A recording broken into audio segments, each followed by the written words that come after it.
Welcome back to One More Guru.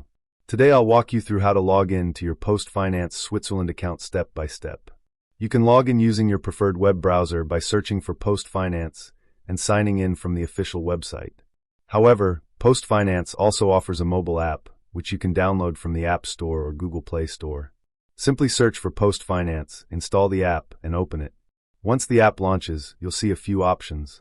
You can open a new PostFinance account, but if you already have one, tap the login option located at the bottom of the screen.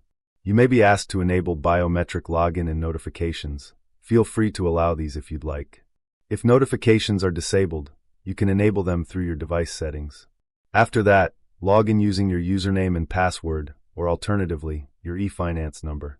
If you've forgotten your password, tap Forgot Password to reset it.